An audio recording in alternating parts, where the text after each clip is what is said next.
दोस्तों आज की इस वीडियो में हम रेन एंड मार्टिन की बुक सेकंड के जो एक्सरसाइज नंबर 13 है उसको करने वाले हैं। इसमें आप 31 क्वेश्चन को सॉल्व करेंगे और वीडियो थोड़ा लंबी हो सकती है क्योंकि इसमें मैं आपको सारे क्वेश्चन बहुत ही डिटेल में बताने वाला हूं और इससे रिलेटेड जो भी कंफ्यूजन होंगे अभी तक आप उनको सॉल्व नहीं कर पाए हैं तो इस वीडियो में सब कुछ सॉल्व होने वाला है। तो बने रहिएगा वीडियो के अंत तक। चलिए देखिए, फर्स्ट क्वेश्चन है इसमें, she lived in the middle of a great wood. इसमें पूछा है एडवर्ब फ्रेज क्या है। तो देखिए, एडवर्ब फ्रेज अगर आप पता लगाना चाहते हैं तो हमको जो वर्ब होगी उससे 3 क्वेश्चन करने हैं, कब कहाँ कैसे। कब कहाँ कैसे का जब आप क्वेश्चन करेंगे तो आपको आंसर अगर मिल जाता है तो समझ लीजिए वो एडवर्ब फ्रेज है। इसके अलावा और भी एडवर्ब्स होते हैं। अगर आप कब कहाँ कैसे का क्वेश्चन करेंगे तो मैनर प्लेस टाइम वाले एडवर्ब को पता चलेगा। बाकी इसके अलावा भी एडवर्ब फ्रेज होते हैं। तो अगर आपको एडवर्ब फ्रेज डिटेल में पढ़ना हो तो मैंने इस पे ऑलरेडी वीडियो बना रखी है, आप मेरे प्लेलिस्ट में जा करके रेन एंड मार्टिन की जो फ्रेज क्लॉज वाली वीडियो है उसको पूरा देखिएगा, उसमें सब मैंने डिटेल से बताया है। तो चलिए क्वेश्चंस को करते हैं। She lived in the middle of a great would. तो यहाँ पे ये बोल रहा है कि वो जो वुड था उसके मिडिल में रहती थी। तो जैसे यहाँ पे है रहती थी, कहाँ रहती थी, इन the middle of a great would. तो ये हमारा क्या हो गया, एडवर्ब फ्रेज हो गया। नेक्स्ट क्वेश्चन है, nothing can live on the moon. यानी कोई भी मून में नहीं रह सकता है। तो नहीं रह सकता, कहाँ नहीं रह सकता, ऑन द मून। आंसर में क्या मिला, ऑन द मून। तो यहाँ ऑन द मून क्या है, हमारा एडवर्ब फ्रेज है। Come into the garden mod, यहाँ पे कोई मॉड को कह रहा है। देखिए ये जो है यहाँ पे लिखा हुआ है, थोड़ा सा इधर उधर लिखा है। तो यहाँ पे देख लीजिए, ये बोल रही है कि come into the garden mod. ये मॉड को यहाँ बुलाया जा रहा है। तो कहाँ बुलाया जा रहा है, कम मतलब आओ, कहाँ आओ, इनटू द गार्डन। तो इनटू द गार्डन इसमें क्या हो गया, एडवर्ब फ्रेज। फिर देखते हैं, three fishers went sailing over the sea. जो थ्री फिशर्स थे, 3 जो मछुआरे थे, वो सेलिंग के लिए कहाँ गए, over the sea. Over the sea गए। तो ओवर द सी यहाँ क्या हो गया, एडवर्ब फ्रेज है। गए कहाँ गए, ओवर द सी। यहाँ आंसर क्या मिला, ओवर द सी। तो ये क्या है, हमारा एडवर्ब फ्रेज है। अब यहाँ पे नेक्स्ट है, over her hangs the great dark bell. अब ये देखिए, जो लाइन है इसको आप अगर कर रहे होंगे तो आपको बड़ी समस्या होती होगी करने में। ये जो लाइन है ये एक पोएटिक लाइन्स है, ये किसी पोएम से ली गई लाइन है। अगर इसका डिटेल में आपको दिखा देता हूँ, ये जो एक्चुअली लाइन है, over her hangs the great dark bell, ये लाइन ली गई है। इसकी मैं स्लाइड मैंने ऑलरेडी बना रखी है। देखिए ये एक पोएम है, curfew must not ring tonight. Poem क्या है, curfew must not ring tonight, ये लिखा हुआ है यहाँ पे। और ये एक नरेटिव पोएम है और इसे लिखा किसने है, रोज हार्थविक ने लिखा है। किसने लिखा है, रोज हार्थविक ने लिखा है। तो यहाँ पे आप देख सकते हैं थोड़ी सी समरी भी लिखी गई है इसकी। और ये जो स्टोरी है इसमें एक बेसी नाम की यंग वुमेन रहती है और उसका एक लवर रहता है बेसिल अंडरवुड। और ये जो लवर रहता है इसका बेसिल अंडरवुड, इसको एक्चुअली वहाँ पे जो ओलिवर क्रॉमवेल रहते हैं वो क्या करते हैं, सेंटेंस टू डेथ कर देते हैं, यानी उसको मृत्युदंड की सजा दे देते हैं।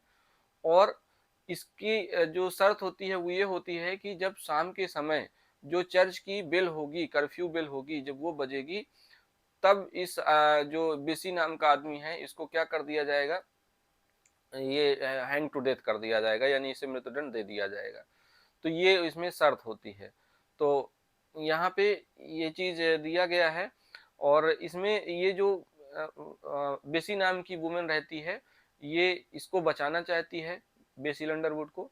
इसलिए जो वो चर्च बेल को बजाने वाला पर्सन रहता है जिसका नाम सेक्सटॉन रहता है, वो जो औरत होती है यानी जो बेसी होती है वो सेक्सटॉन से कहती है कि ये जो कर्फ्यू बिल है, यहाँ आप इमेज में भी देख सकते हैं, ये एक बुक की इमेज बनी हुई है। तो यहाँ पे बेल लगी हुई है, ये कर्फ्यू बिल है।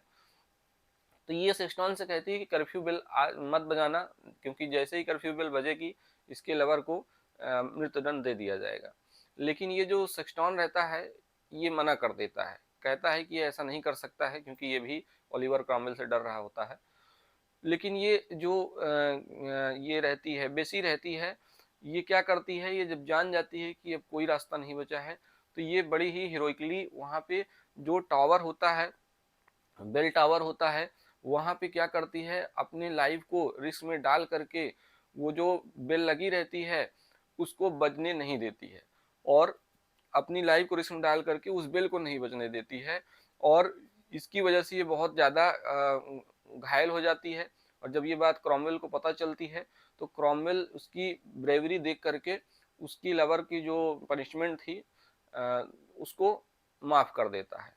तो इस तरह से यहाँ से ये लाइन ली गई है, curfew must not ring tonight से। तो ये यहाँ से लाइन ली गई है। तो यहाँ पे देख सकते हैं, over her hangs the great dark bill, यहाँ इसका मतलब है कि ये ये ऐसे सेंटेंस लिखना चाहिए था जैसे the great dark bill Hanks over हर, ये सेंटेंस ऐसे होना चाहिए था, the great dark bill Hanks over हर, ये ऐसे होना चाहिए था। लेकिन देखिए ये पोएटिक लाइन है ना, तो पोएट्री में क्या है, राइमिंग मिलाने के लिए जो सेंटेंसेस होते हैं उनको उल्टा पुल्टा लिखा जाता है। तो the great dark bill Hanks over here, अगर ये लिखा जाए तो बड़े आसानी से आप बता सकते हैं कि यहाँ पे जो ओवर हेयर है या ओवर हर है, ये एडवर्ब फ्रेज है। तो नेक्स्ट देखते हैं, down in a green and shady bed a modest violet grew. अब देखिए ये भी एक पोएटिक लाइन है। ये पोएटिक लाइन कहाँ से ली गई है इसको देख लेते हैं। और यहाँ पे ये जो सेंटेंस है ये था अ मॉडेस्ट वायलेट ग्रू, इसको ऐसे होना चाहिए था अ मॉडेस्ट वायलेट ग्रू। और कहाँ पे ये ग्रू हुआ मॉडेस्ट वायलेट, मॉडेस्ट, ये जो वायलेट है ना ये एक फ्लावर है, ये एक फूल का नाम है। तो इसकी अभी मैं डिटेल दिखा रहा हूँ आपको। तो अ मॉडेस्ट वायलेट ग्रू, तो ये जो मॉडेस्ट वायलेट था ये कहाँ ग्रू हुआ, तो ये ग्रू हुआ down in a green and shady bed. अब down in a green and shady bed का क्या मतलब है, तो ये हरे भरे स्थान की बात हो रही है। अब देखिए इसकी डिटेल देख लेते हैं। जैसे ये देखिए, ये क्वेश्चन नंबर 6 का है, ये पोएम का नाम है द वायलेट, और इसको लिखा किसने है, जेन टेलर ने लिखा है। तो यहाँ जो ये वॉलेट है ये इसका फ्लावर बना हुआ है, इसमें आप देख सकते हैं कि वायलेट एक फ्लावर है। और यहाँ पे ये पोएटिक लाइंस लिखी है, इसका मैंने केवल एक स्टैंजा यहाँ दिया है आपको देखने के लिए। तो यहाँ पे देखिए ये स्टैंजा जो लिखा है, down in a green and shady bed modest violet grew, इसका मतलब हुआ कि जो वायलेट का फूल है ये एक ऐसे स्थान पे अपने आप को रख रहा है, जबकि ये है बहुत ही सुंदर फूल। अगर ये कहीं ऐसी जगह हो जहाँ पे केवल यही फूल रहे तो इसकी सुंदरता देखने लायक बनेगी, लेकिन इसके अंदर इस चीज़ का कोई घमंड नहीं है। और ये अपने आप को कहाँ रख रहा है, तो down in a green and shady bed, जहाँ पे खूब छायादार बड़े बड़े पेड़ हैं वहाँ पे वो अपने आप को छिपा के रख रहा है। और यहीं से ये लाइन ली गई है। तो ये यहाँ पे इसका ये मतलब हुआ। तो अ मॉडेस्ट वायलेट ग्रू, तो जो वायलेट था वो कहाँ ग्रू हुआ, तो down in a green and shady bed. तो यहाँ पे ये जो फ्रेज हमारा एडवर्ब फ्रेज है वो क्या है, इतना है। अब नेक्स्ट देखते हैं, on your conscience this will lie. अब ये भी एक पोएटिक लाइन है, इसको ऐसे होना चाहिए था, this will lie on your conscience. तो यहाँ पे ऑन योर कॉन्शंस क्या है, ये एक एडवर्ब फ्रेज है। अब नेक्स्ट देखते हैं, they sat for a while on the bank, यहाँ लिखा हुआ है they sat for a while on the bank. इसका मतलब वे बैठे, कहाँ पे बैठे, और ऑन द बैंक, वो कहाँ बैठे, ऑन द बैंक, बैंक पे बैठे। और कब तक बैठे रहे, फॉर अ वाइल, थोड़ी देर के लिए। यानी यहाँ पे एडवर्ब फ्रेज है क्या, ऑन द बैंक और फॉर अ वाइल। यहाँ पे ये दो एडवर्ब फ्रेज आए हैं, ये प्लेस बता रहा है और ये टाइम बता रहा है, for a while. Honesty is written on his face, यहाँ पे बोला जा रहा है कि जो ईमानदारी है, ऑनेस्टी है, वो कहाँ पे रिटेन है, ऑन हिज फेस, उसके चेहरे पर। तो ऑन हिज फेस ये यहाँ पे एडवर्ब फ्रेज हो गया। और क्वेश्चन भी करेंगे अगर ना, आप कब कहाँ कैसे का, तब भी ये सारी चीजें पता चल जाएंगी। जैसे कहाँ लिखी गई ऑनेस्टी, ऑन हिज फेस, तो ये एडवर्ब फ्रेज है। The gun went of with the loud report, तो ये जो कहना चाह रहे हैं कि जो गन थी वो अचानक से चल गई, और विद द लाउड रिपोर्ट, बहुत ही तेज आवाज के साथ। तो यहाँ पे गन चल गई तो कैसे चल गई, विद लाउड रिपोर्ट चल गई, यानी यहाँ पे मैनर बताया जा रहा है वर्ब का। यानी ये जो विद लाउड रिपोर्ट है ये मॉडिफाई किसको कर रहा है, वर्ब को। इसके बाद नेक्स्ट क्वेश्चन है 11 number, there dwelt a miller hill and bold beside the river Dee. ये भी देखिए एक पोएटिक लाइंस है। और ये जो पोएटिक लाइंस है ये कहाँ से ली गई है, तो इसको भी मैं दिखा रहा हूँ आपको। देखिए ये है, पोएम का नाम है the Miller of D. Poem का क्या नाम है? The Miller of D. और इसको लिखा किसने है? तो चार्ल्स मकाय ने लिखा है। और यहीं से ये लाइन ली गई है, देख सकते हैं आप, ऊपर लाइन लिखी गई है, there dwelt a miller hale and bold beside the river Dee. यहाँ पे ये जो रिवर है, इस रिवर का नाम डी है। और यहाँ पे मिलर नाम का एक आदमी रहता था, जो कि मिलर का मतलब यहाँ वो जैसे कोई बिजनेस हो गया मिल वाला, तो वो उसको मिलर बोला जा रहा है। तो यहाँ पे मिलर ऑफ डी पोएम का नाम है, यहीं से ये लाइन ली गई है। तो देखिए यहाँ पे यही लाइन ली गई है, there dwelt a miller hale and bold beside the river Dee. तो इसका कहने का मतलब, ड्वेल्ट का मतलब है निवास करने से, तो there dwelt a miller hale and bold. तो हेल एंड बोल्ड क्या है? ये तो बता रहा है मिलर के बारे में कि मिलर कैसा था, हेल एंड बोल्ड था। लेकिन वो रहता कहाँ था? तो वो रहता था beside the river D. River D के बिसाइड यानी बगल में रहता था। तो कहाँ रहता था? तो बिसाइड द रिवर डी। तो यहाँ पे एडवर्ब फ्रेज क्या है? Beside the river Dee. इसके बाद है I stood on the bridge at midnight. मैं कहाँ पे खड़ा था? ऑन द ब्रिज खड़ा था। और कब खड़ा था? एट मिडनाइट खड़ा था। यानी यहाँ पे दो एडवर्ब फ्रेज आए हुए हैं। ये वाला जो ऑन द ब्रिज है, ये प्लेस बता रहा है, ये वाला टाइम बता रहा है। फिर to the northward stretch the desert.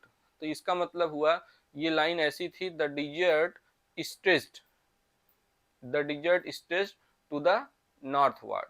तो इसका पोएटिक लाइन है, तो यहाँ पे इसी वजह से इसको राइमिंग बनाने के लिए उल्टा लिखा गया है। तो to the northward stretch the desert का मतलब यहाँ पे एडवर्ब जो फ्रेज है वो क्या है? Adverb phrase to the northward है। अब beside a green meadow a stream used to flow. अब देखिए यहाँ पे भी पोएटिक लाइन है, तो राइमिंग बनाने के लिए उल्टा लिखा गया है। ये ऐसे थी, a stream use to flow, यानी एक जो स्ट्रीम है, छोटी नदी जिसे हम कह सकते हैं, वो कहाँ पे बहा करती थी? तो बिसाइड अ ग्रीन मीडो, एक हरे भरे मैदान के बगल में बहा करती थी। तो यहाँ पे फ्लो करती थी कहाँ पे? तो बिसाइड अ ग्रीन मीडो। तो यहाँ पे ये एडवर्ब ऑफ फ्रेज है और ये प्लेस बता रहा है वर्ब का, यानी वर्ब को मॉडिफाई कर रहा है। तो ये आप इसकी भी एक मैंने इमेज बना रखी है, उसको देख सकते हैं। जैसे ये देखिए, ये एक हरा भरा मैदान है, मीडो है, और इसके बगल में ये जो रिवर बह रही है, इसे रिवर हम कह सकते हैं, इसको हम कह सकते हैं कि एक स्ट्रीम है ये, जो कि बिसाइड अ ग्रीन मीडो बह रही है। अब नेक्स्ट देखते हैं 15 number, I have read Bacon to my great profit. ये कह रहे हैं कि मैंने, बेकन का मतलब यहाँ फ्रांसिस बेकन से है, कि मैंने जो फ्रांसिस बेकन हैं उनकी जो भी वर्क्स हैं या जो भी उन्होंने लिखा है उसको मैंने पढ़ा है, और उससे इनको क्या हुआ है? बहुत ही ज़्यादा फायदा हुआ है। तो इन्होंने कह रहे हैं कि मैंने बेकन को पढ़ा है, तो कहाँ तक पढ़ा है? टू माई ग्रेट प्रॉफिट पढ़ा है, यानी इससे इनको बहुत ज़्यादा फायदा इन्होंने लिया है। तो यहाँ टू माई ग्रेट प्रॉफिट क्या हो गया? एडवर्ब फ्रेज हो गया। और इसके बाद है इन हर ईयर ही विस्पर्स गेली। तो ये देखिए, ये भी पोएटिक लाइन है, ही विस्पर्स गेली इन हर ईयर। इसको ऐसे होना चाहिए था, ही विस्पर्स गेली इन हर ईयर। तो विस्पर का मतलब होता है कि किसी के कान में फुसफुसाना या धीरे से कुछ कहना। तो ये कह रहे हैं कि उसने उसके कान में बड़ी प्रसन्नता से विस्पर किया, यानी कुछ धीमे से बताया। तो कहाँ पे विस्पर किया? इन हर ईयर। तो यहाँ पे ये एडवर्ब ऑफ फ्रेज हो गया। और इसके बाद देखते हैं, बिसाइड द अनगेदर्ड राइस हिले। यहाँ पे दिया है बिसाइड द अनगेदर्ड राइस हिले। देखिए ये भी एक लाइन है किसी के वर्क की। तो ये किसके वर्क की लाइन है? तो यहाँ पर मैंने लिखा है हेनरी वर्ड्सवर्थ लॉन्गफेलो। इनकी एक जो ये वर्क है द स्लेव्स ड्रीम, इससे ये लाइन ली गई है। और ये बहुत ही फिलोसफिकल लाइन है। ये कह रहे हैं ही ले, देखिए इसको भी उल्टा लिखा गया, ही ले बिसाइड द अनगेदर्ड राइस। ये ऐसे होना चाहिए था। तो वो लेटा हुआ है, कहाँ लेटा हुआ है? बिसाइड द अनगेदर्ड राइस, यानी जो राइस के मैदान हैं, खेत हैं, उसके पास में वो लेटा हुआ है। अब देखिए इसकी भी एक छोटी सी स्टोरी है। स्लेव्स ड्रीम का मतलब ही हो गया, स्लेव मतलब कोई गुलाम, किसी गुलाम का, जो स्लेव था उसका ये सपना था। तो उसी से रिलेटेड यहाँ चीजें दी गई हैं। इसमें होता क्या है कि यहाँ पे दिया गया है बिसाइड द अनगेदर्ड राइस ही ले his sickle in his hand. एक एक्चुअली स्लेव रहता है, वो खेत में काम करते करते मर जाता है और उसकी जो डिजायर थी वो फुलफिल नहीं हो पाती है। उसी की ये लाइन यहाँ लिखी गई है, बिसाइड द अनगेदर्ड राइस ही ले his sickle in his hand. उसका जो टूल था खेत में काम करने वाला उसके हाथ में था जब, और वो उसी राइस के मैदान में डेड पड़ा हुआ था। तो ये लाइन यहीं से ली गई है। तो यहाँ बिसाइड द अनगेदर्ड राइस का मतलब हो गया कि यहीं पे ये एडवर्ब फ्रेज है। फिर they fought to the last man, they fought to the last man, वे लड़े, कब तक लड़े, टू द लास्ट मैन। तो कहाँ तक लड़े वो, टू द लास्ट मैन तक लड़े। टू द लास्ट मैन मतलब कि यहाँ ब्रेवरी की बात हो रही है कि वे बहुत ही बहादुरी से लड़े और तब तक लड़े जब तक एक एक आदमी मर नहीं गया, यानी वो अंतिम तक लड़े और पीछे नहीं हटे। तो यहाँ पे टू द लास्ट मैन यहाँ क्या हो गया, एडवर्ब फ्रेज हो गया और ये फॉट को मॉडिफाई कर रहा है, वर्ब को। इसके बाद है he persevered in the face of all obstacles. Persevered का मतलब यहाँ पे है डटे रहे, वो डटे रहे तो कब तक डटे रहे, तो in the face of all obstacles, हर मुसीबतों के सामने वो डटे रहे, यानी हर मुसीबतों का उन्होंने डटकर सामना किया। तो कैसे सामना किया, कैसे डटे रहे, तो in the face of all obstacles, यहाँ ये एडवर्ब फ्रेज है। इसके बाद है the shoe is pressing on my toe, जो शू है वो प्रेस कर रहा है कहाँ पे, ऑन माई टो, यानी जैसे शू है आपका जो जूते हैं वो क्या है बहुत ही टाइट पड़ रहे हैं, तो वो आपकी जो टो है वहां पे लगातार प्रेस करेंगे। तो ऑन माई टो यहाँ पे क्या हो गया, तो ऑन माई टो यहाँ पे एडवर्ब फ्रेज हो गया। अब नेक्स्ट देखते हैं, keep him at arm's length. यहाँ keep him at arm's length का मतलब हो गया कि एट आर्म्स लेंथ, इसका मतलब होता है किसी चीज से अपने आप को दूर रखना। तो keep him at arm's length मतलब उसे अपने आप से दूर रखो। तो एट आर्म्स लेंथ यहाँ एडवर्ब फ्रेज हो गया। और make your self at home, make your self at home, यहाँ पे एडवर्ब फ्रेज क्या है, एट होम है। ये देखिए ये एक ऐसा सेंटेंस है जो मेहमान नवाजी के लिए, जब हमारे घर कोई आता है तो जब ऐसे हिंदी में उसको बोलते हैं ना कि अरे अरे आइए बैठिए, इसे अपना ही घर समझिए, तो यहाँ एट होम का मतलब है कि किसी को कंफर्टेबल फील कराना, रिलैक्स फील कराना, कि बिल्कुल वो जैसे अपने घर में रहते हैं वैसे ही यहाँ पे रह सकते हैं, किसी तरह फॉर्मेलिटी की जरूरत नहीं है। तो make your self at home का मतलब हो गया कि इसे अपना ही घर समझिए, बस इसी तरह का ये एक सेंटेंस है। तो एट होम का यहाँ मतलब होता है feel comfortable at somewhere or some place. It must be done at any price, ये होना चाहिए किसी भी कीमत पर। कैसे होना चाहिए, किसी भी कीमत पर होना चाहिए। तो एट एनी प्राइस यहाँ पे क्या है, एडवर्ब फ्रेज है। Pauperism increases at a fearful rate, यहाँ पापरिज्म का मतलब होता है पॉवर्टी, यानी गरीबी। जो गरीबी है वो बहुत ही ज्यादा खतरनाक दर से बढ़ रही है। तो एट अ फियरफुल रेट का मतलब है ये एडवर्ब फ्रेज है। और कैसे बढ़ रही है तो ये मैनर बता रहा है, तो एट अ फियरफुल रेट, तो ये एडवर्ब फ्रेज है। इसके बाद नेक्स्ट देखते हैं, he has painted him in his proper colour, he has painted him in his proper colour.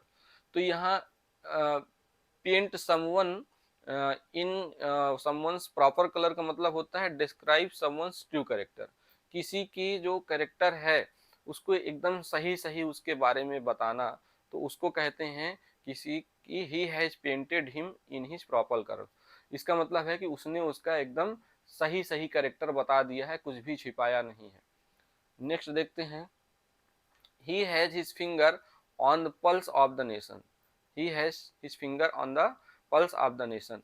देखिए एक यहाँ पे फ्रेज है keep one's finger on the pulse, इसका मतलब होता है to be familiar with most recent changes and improvements, यानी जो मोस्ट रिसेंट चेंजेस हैं और इम्प्रूवमेंट्स हैं उनसे अपने आप को अवेयर रखना। तो ये keep one's finger on the pulse का मतलब होता है, और इसी फ्रेज को यहाँ पे यूज किया गया है। तो he has his finger on the pulse of the nation, इसका मतलब है कि उसको जो नेशन है, जो देश है, उसके बारे में वो पूरी तरह से अवेयर है। तो ही हैज हिज फिंगर, वो उसने अपनी फिंगर रख रखी है, कहाँ रख रही है, on the pulse of the nation. तो on the pulse of the nation यहाँ एडवर्ब फ्रेज हो गया।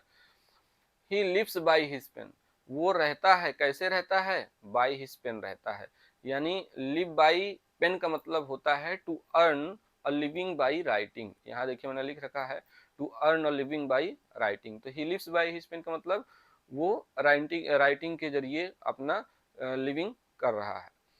इसके बाद है the shepherd shouted to them at the top of his voice, at the top of his voice का मतलब होता है लाउडली। तो द शिफर्ड, शिफर्ड का मतलब होता है गड़रिया, एक चरवाहा लड़का। द शिफर्ड शाउटेड, शिफर्ड चिल्लाया, कैसे चिल्लाया, eight the top his of his voice. तो यहाँ पे eight the top of his voice क्या हो गया, एडवर्ब फ्रेज हो गया। फिर नेक्स्ट देखते हैं question number 29। He strove with all his might to escape.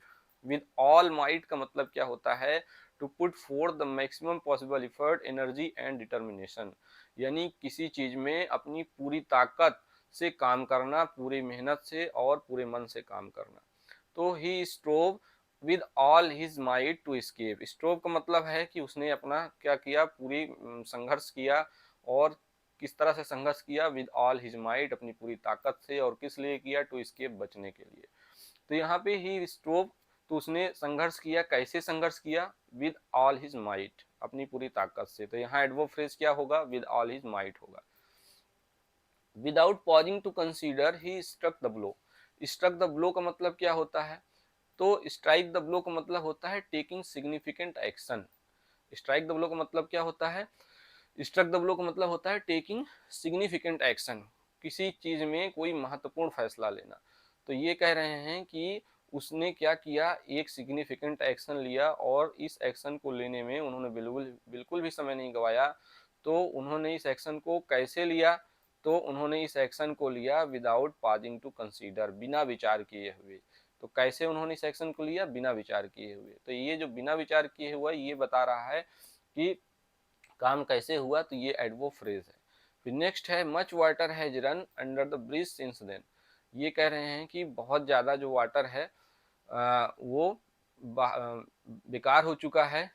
और सॉरी, ये कह रहे हैं much water has run under the bridge since then.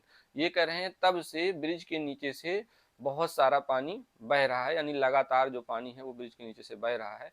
तो यहाँ पे बह रहा है, कहाँ से बह रहा है, अंडर द ब्रिज। कब से बह रहा है, सिंस देन। तो यहाँ पे दो फ्रेज आए हुए हैं, ये टाइम बताने वाला हो गया और ये अंडर द ब्रिज प्लेस बताने वाला हो गया। तो आई होप आपको ये 31 क्वेश्चंस जो हैं बहुत ही बढ़िया से समझ में आए होंगे। और अगर ये जो फ्रेज है इसको आप डिटेल में पढ़ना चाहते हैं तो मैंने ऑलरेडी वीडियो बना रखी है, प्लेलिस्ट में जाके आप देख सकते हैं। Okay, thanks for watching this video.